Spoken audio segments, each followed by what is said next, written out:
आज हम chapter 6 triangle त्रिभुज की एक बहुत ही इम्पोर्टेंट थ्योरम करेंगे जो कि बोर्ड में हमारे पास प्रूव करने के लिए भी आ जाती है। तो इस थ्योरम का नाम है आधारभूत समानुपातिकता। इसे हम बीपीटी थ्योरम या थेल्स भी कहते हैं। BPT basic proportionality theorem. पहले हम इसकी स्टेटमेंट स्टडी करते हैं। यदि किसी त्रिभुज की एक भुजा के समांतर अन्य दो भुजाओं को भिन्न भिन्न बिंदुओं पर प्रतिच्छेद करने के लिए एक रेखा खींची जाए तो यह अन्य दो भुजाएं एक ही अनुपात में विभाजित हो जाती है। क्या है इस थ्योरम की स्टेटमेंट? यदि किसी एक त्रिभुज में, हम जैसे एक त्रिभुज ले लेते हैं, मान लीजिए हमारे पास त्रिभुज एबीसी हमने ले ली। यदि किसी त्रिभुज की एक भुजा हम बीसी मान लेते हैं, एक भुजा के समांतर अन्य दो भुजाओं को भिन्न भिन्न बिंदुओं पर प्रतिच्छेद करने के लिए एक रेखा खींची जाए तो बीसी, अन्य दो भुजाएं हम एबी और एसी, इस पर कोई भी दो पॉइंट ले लीजिए। मान लीजिए this point is D and this is E. इन दोनों को ज्वाइन करने वाली एक समांतर रेखा बीसी के समांतर एक डी रेखा हमने ले ली, क्योंकि हमें समांतर गिवन है। बीसी के समांतर एक हमें डी रेखा हमें ली जाए। देन तो रिजल्ट क्या है? ये दो भुजाएं एक ही अनुपात में विभाजित हो जाती है। क्या मतलब है कि ये जो डी और ई पॉइंट है, डी पॉइंट एबी को, ई पॉइंट एसी को सेम अनुपात में डिवाइड करेंगे, कट करेंगे। मतलब अगर डी पॉइंट एबी को किन दो पार्ट में डिवाइड कर रहा है, एडी और डीबी।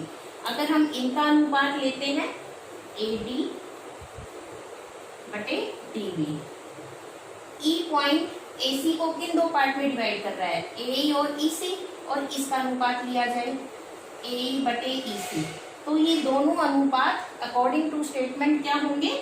एक ही अनुपात बराबर होंगे। ये हमें प्रूव करना है, सिद्ध करना है। ठीक है, तो चलिए प्रूफ स्टार्ट करते हैं।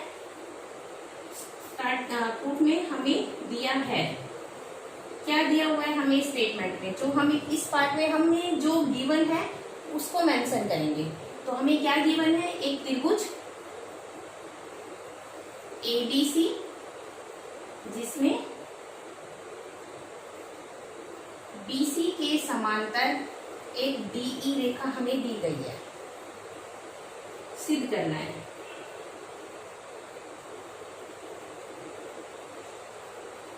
ये पार्ट हमें सिद्ध करना है कि डी और ई, एबी और एसी को एक ही अनुपात में विभाजित करते हैं, यानी एडी बटे डीबी बराबर एई बटे ईसी।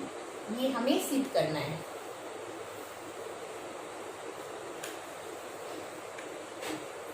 देखिए, अब इसको प्रूफ करने के लिए हमें कुछ रचना की जरूरत होगी। वो हम तभी लिखेंगे जैसे हमारी रिक्वायरमेंट होगी। प्रूफ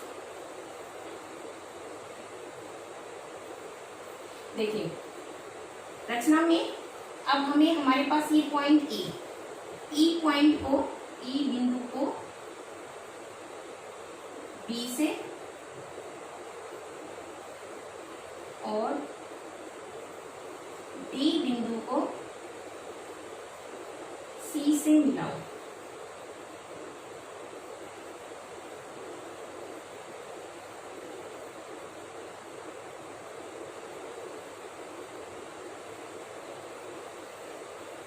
देखिए, अब हमारे पास जो हमें प्रूफ करना है, इसके लेफ्ट पार्ट में देखो एडी बटे डीबी।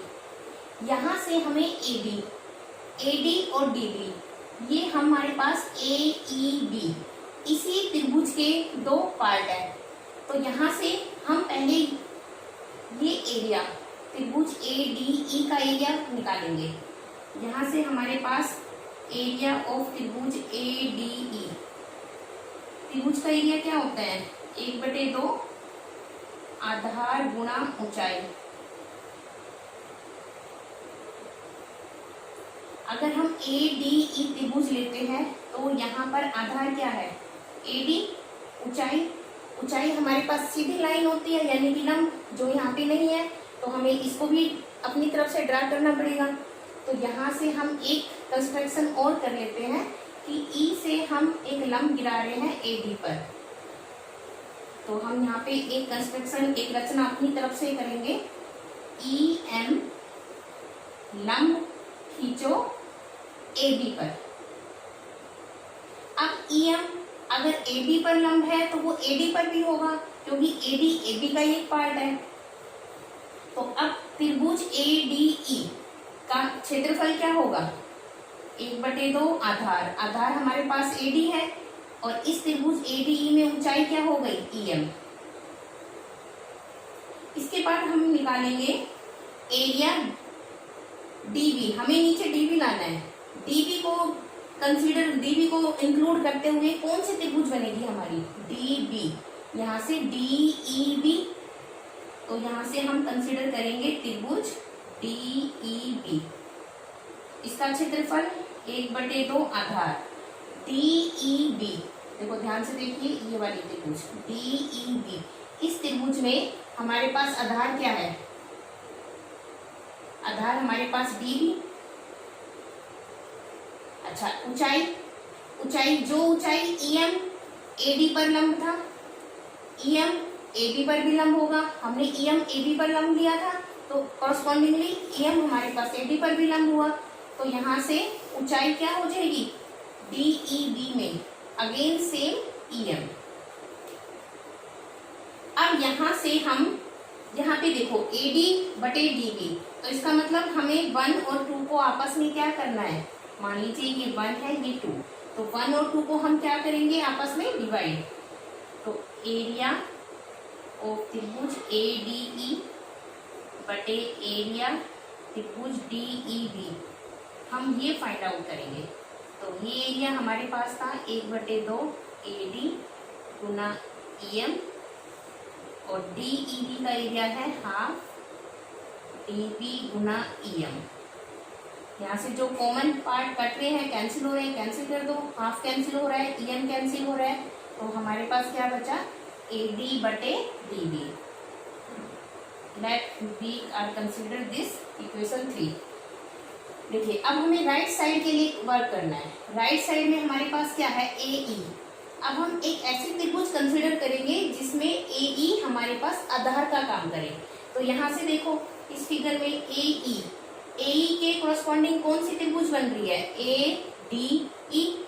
तो अब हम कंसिडर करते हैं क्षेत्रफल ऑफ एरिया ऑफ त्रिभुज ADE, ये वाली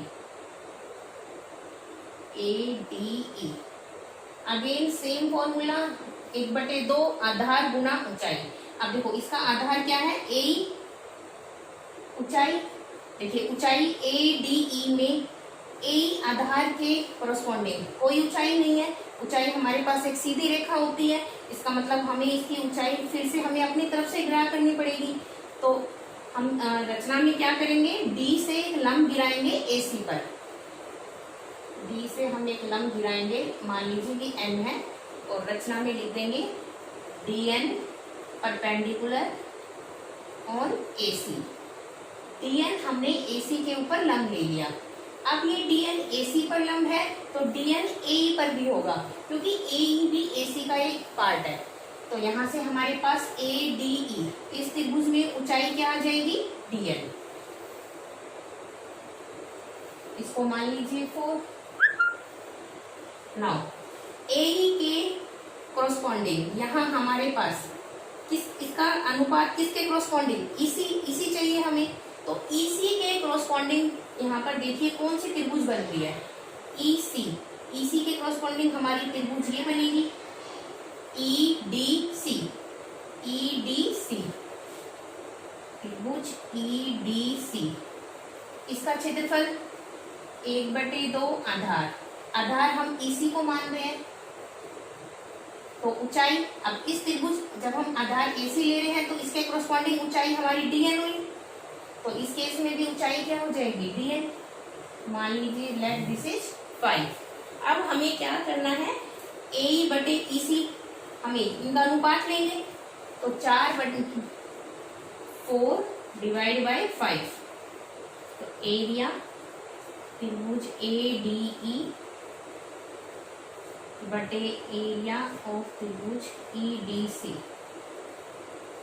इनकी वैल्यू रख दीजिए 1/2 गुना AE गुना DN 1/2 EC गुना DN, जो कॉमन है कैंसिल आउट कर दीजिए, EC नहीं होना, DN कैंसिल आउट, रिमेनिंग क्या बचा हमारे पास AE बटे EC, लेट दिस इज 6। अब देखिए 3rd और 6 को कंपेयर कीजिए फ्रॉम 3rd एंड 6। देखिए 3 और 6 को एक बार ध्यान से देखिए। 3rd के लेफ्ट साइड में एरिया ऑफ त्रिभुज ADE, यहाँ पर भी एरिया ऑफ त्रिभुज ADE, यहाँ पर एरिया ऑफ त्रिभुज DEB, यहाँ पर एरिया ऑफ त्रिभुज EDC। अब ये दोनों हमारे पास यहाँ इक्वल आ रहे हैं, इसका मतलब ये दोनों इक्वल कब होंगे, जब हमारे इनके लेफ्ट पार्ट इक्वल हो। लेफ्ट पार्ट इक्वल होने के लिए इनके न्यूमरेटर अंश तो सेम है लेकिन हर डिफरेंट है। तो अब हम देखते हैं कि क्या हमारे हर इक्वल हो सकते हैं। हर में देखिए हमारे पास क्या है, एरिया ऑफ त्रिभुज DEB एंड एरिया ऑफ त्रिभुज EDC। देखो दिस वन DEB ये वाली त्रिभुज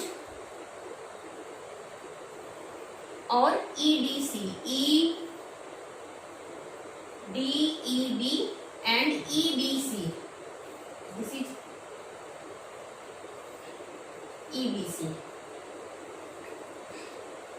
देखिए EDC, यहां से EDC ये वाली त्रिभुज,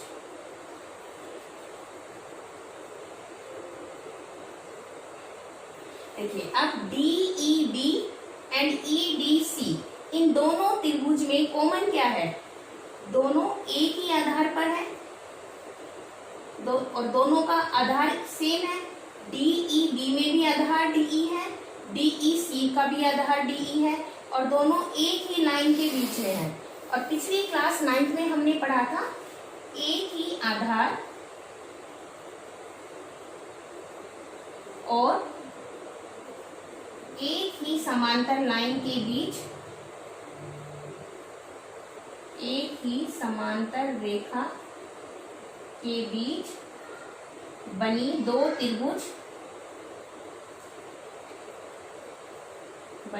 त्रिभुज का क्षेत्रफल बराबर होता है।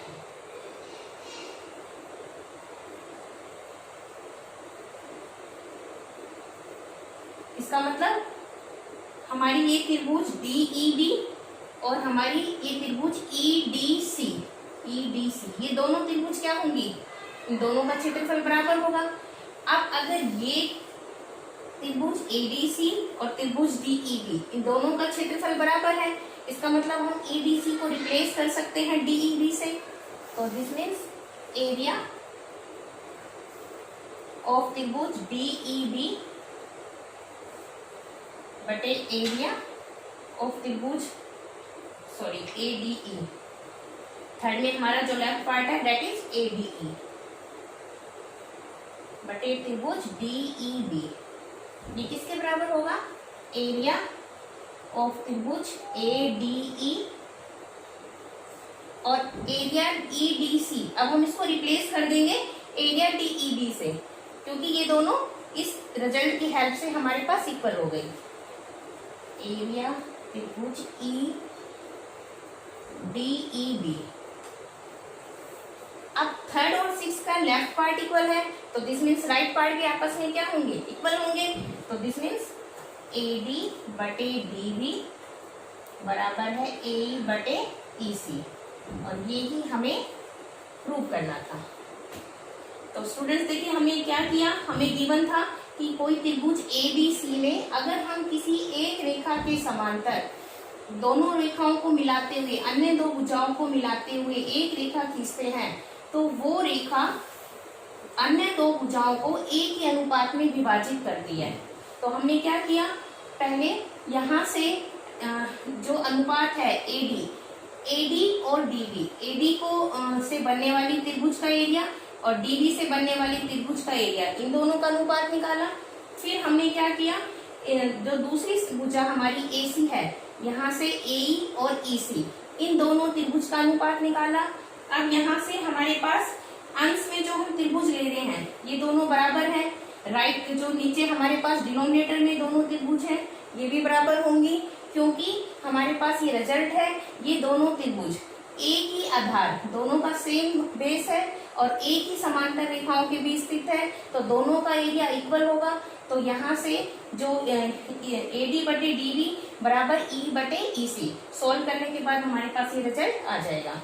नेक्स्ट लेक्चर में हम इसका कन्वर्स पढ़ेंगे।